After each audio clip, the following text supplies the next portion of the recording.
Thank you. It's a pleasure to be here addressing so many fine graduates. I gave my first commencement address more than 30 years ago when I gave my valediction at my high school in Thousand Oaks, California. I couldn't have imagined at that time what pathway my life would take, that I would actually be, in 30 years, speaking to a class of students who graduate entirely online. But that's the wonderful thing about life, is you never know the pathways you'll take. I thought when I was leaving that podium, would I ever give another commencement speech? And I'm happy that I'm getting a chance to do it. I wondered at the time, would I be any wiser when I gave my next commencement address? Which sounds like a silly question, as we all know we get wiser as we age. But for an 18-year-old who thought he knew everything, it probably wasn't a silly question. I'm sure there are many of you out there who think you know it all, and parents who all know teenagers who think they know it all. Mark Twain once quipped he couldn't believe how ignorant his old man was when he was a teenager, and 10 years later he couldn't believe how much the man had learned in those 10 years. So interesting thing about that graduation, our commencement speaker was the superintendent of the school district in Thousand Oaks, where my Thousand Oaks High School was. 20 years later, I hired that man. So I want all of you to think of me in 20 years when you're looking for an employee. I'm a hard worker. I want to leave you a few messages that I think would be true for you, that were true in my generation, would have been true 100 years ago, and will be true 100 years from now. The first is to embrace change. Change creates opportunity. It's not something to fear. So many people miss opportunities in life because they fear or dread change. And the one thing I can tell you for sure, no matter how much powerful the forces are that try to stop change, change always wins. So rather than fight it, embrace it, see how it can create opportunities. My grandfather lived to be 93 years old and died in 2003, and I always reflect on the changes he saw in his lifetime. Airplanes, telephones, fax machines, computers, the internet, penicillin, all the other antibiotics. It's amazing the change in that 93 years. In fact, one could argue that in those 93 years, he saw more change than you would have seen in the previous millennium, which is a stunning fact. Well, all of you will see even more change in your lifetimes as the speed of change accelerates over time. Fortunately, you're all prepared for it. You have the most important thing, was an education.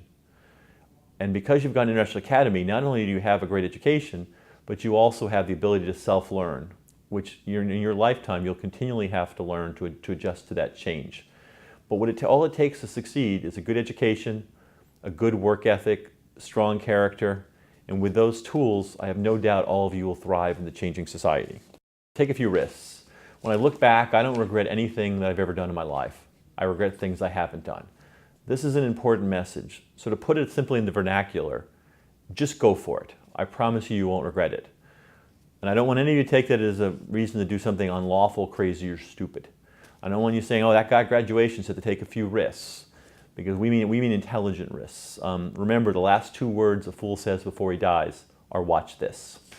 Next message I'd like to leave you is the road to mediocrity is paved with excuses. It's just too easy in life to make excuses for not doing something or not succeeding.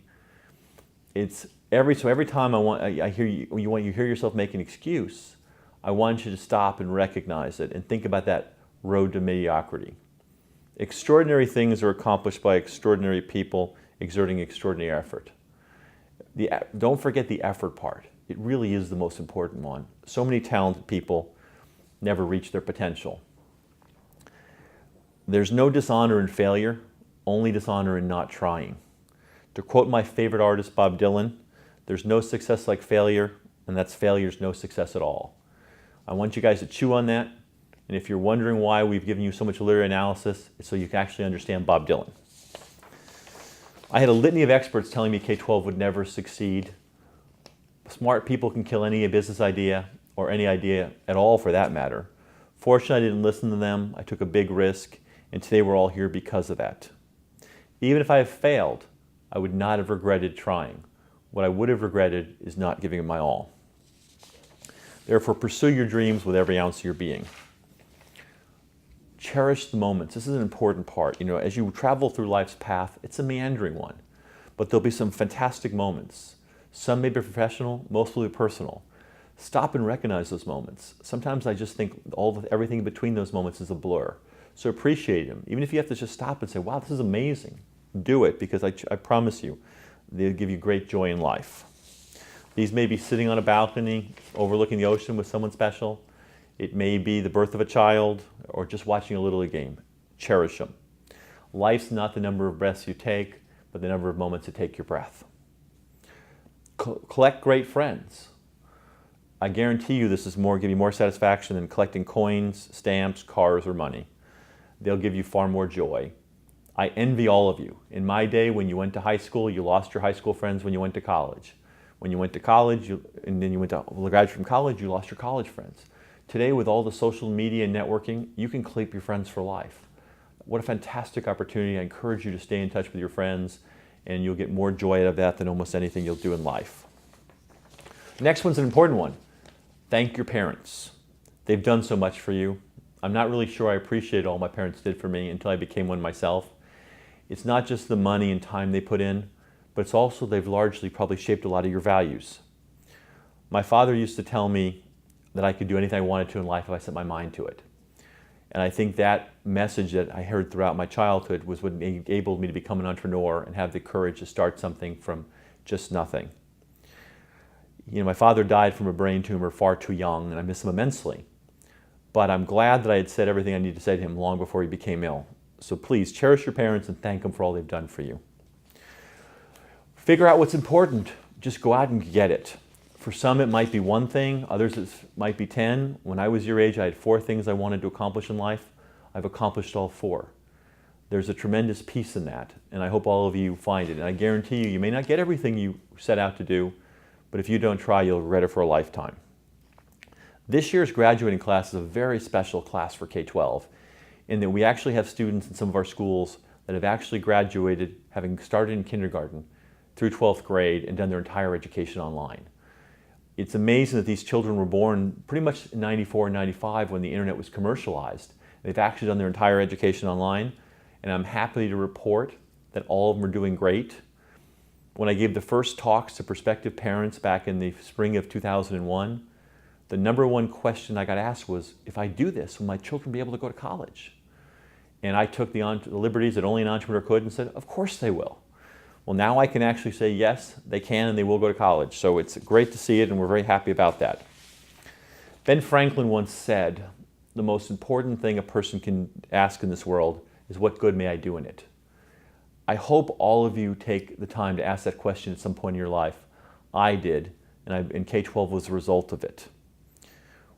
When I often feel like I'm the luckiest man on the face of the earth, with apologies to Lou Gehrig, that I get to spend every day trying to help children get a better education and also living the American entrepreneurial dream of building a business from just an idea. You'll step out of here today with the most important thing a person can possess in education. Combine that with the lifelong learning, which will be far more important for you than it was in my day. You'll be competing for jobs with students from around the world. This isn't a new idea, however, the idea of change and adapting. The German philosopher Goethe said in the 18th century, we must always change, renew, rejuvenate ourselves, otherwise we harden. This is a timeless message. Graduates, you're prepared for the world, now go out there and seize it. Enjoy the gift of life and make the most of it. Manage your life through courage, not fear. You are blessed to have the opportunities you have in front of you and live in a country where you can be anything you want to be. For most of the time, people couldn't say that. But in this generation, you have the opportunity to become whatever you want to be if you set your mind to it. Congratulations to the class of 2013, and good luck. Thank you.